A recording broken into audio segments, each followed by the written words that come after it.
Wyndham, had you ever gotten a perm before? Yes. How many would you say? 2 a year since I was 12. You do the math. You know, a girl in my sorority, Tracy Marcinko, got a perm once. We all tried to talk her out of it. Curls weren't a good look for her. She didn't have your bone structure. Oh. But thankfully, that same day, she entered the Beta Delta Pi wet t-shirt contest where she was completely hosed down from head to toe. Objection. Why is this relevant? Oh, I have a point, I promise. Then make it. I got it. He's not answering any questions. That's okay, I have no questions. That's right. I'm about to monologue, son. You better make it quick. You only got 8 minutes. All right, then let me paint you a picture. Yes. Chetney, why is it that Tracy Marcinko's curls were ruined when she got hosed down?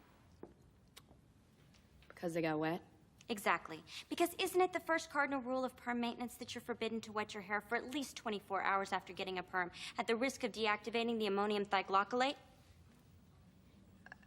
Yes. And wouldn't somebody who's had, say, 30 perms before in their life be well aware of this rule? And if, in fact, you weren't washing your hair, as I suspect you weren't because your curls are still intact, wouldn't you have heard the gunshot? And if, in fact, you had heard the gunshot, Brooke Wyndham wouldn't have had time to hide the gun before you got downstairs, which would mean that you would have had to have found Mrs. Wyndham with a gun in her hand to make your story plausible. Isn't that right? I'm Philip, a successful periodontist that's become addicted to diazepam, a sedative I take because I'm junkie scum. Also, for real, addiction is a disease I would be super empathetic if you hadn't murdered a man. What is the point of this? I'll get there. So, one day I'm working late when my boss Robert surprises me. He found out I was stealing meds. Again, junkie scum. Also, again, not your fault, there's a major genetic component to addiction. He says he's gonna file a police report. I could lose my license. We fight and something in me just snaps. So I grab the first thing I can find and I hit him with it. You still have no murder weapon. I do now.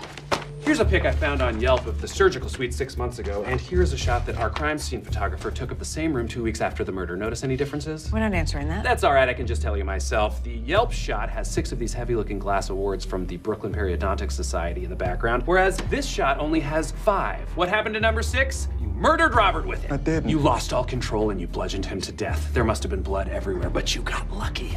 You were in the surgical suite. It can be sterilized. You never would have gotten away with it in your carpeted office. That's not what happened. Don't say anything more, Philip. And your office manager would have heard all of the screaming, but she was at her grandson's play. Lucky again. You're wrong. You put Robert's body into a wheelchair and shoved it in the elevator. It's a miracle there wasn't blood everywhere. That's not true. Now you're in the garage with a corpse. You panicked and left your phone in your office, and you don't have your car keys, but Robert's are in his pocket, so you put him in his car and you take off. No. You can't believe what you've done. No. Philip. You're flustered, you have no GPS, so you just start driving. No. Philip. Next thing you know, you're in the Pine Barrens and it hits you. Your uncle's cabin. He has a place there. You're the luckiest son of a It wasn't luck. Yes, it was. She's my age. Did she tell you that? How would you feel if your father married someone who was your age? You, however, had time to hide the gun, didn't you, Chetney? After you shot your father. I didn't mean to shoot him.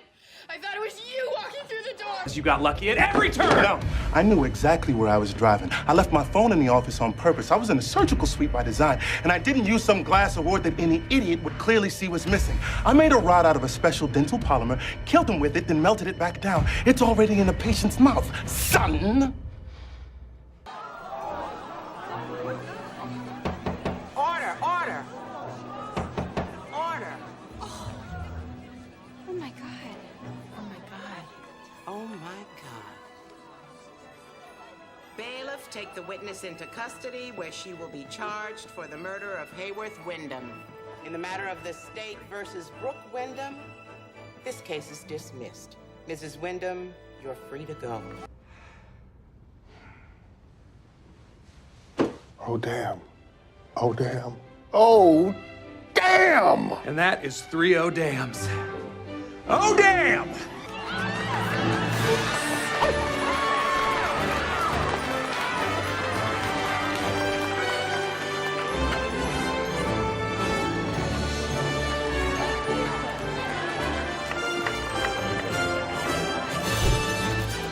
Elle, how did you know that Chetney was lying? Because she's brilliant, of course. The rules of hair care are simple and finite. Any Cosmo girl would have known. Fresh air. Well, I don't say that a lot. There's one thing I still don't understand. Did you know you had the wrong murder weapon? Excellent question, sir. Yes. I spotted the missing dental award when I first took the case. I asked around weeks ago. Turns out a cleaning lady knocked it over and shattered it. Then why did you run in there like that? Because in talking to you, I realized what Philip's worst fear actually was. That we would think he was just some dummy that got lucky. Right. He had planned the perfect crime, and it killed him when you said he was sloppy and impulsive. He needed us to know how smart he was. Right. Like someone else I know. Yep. Kevin.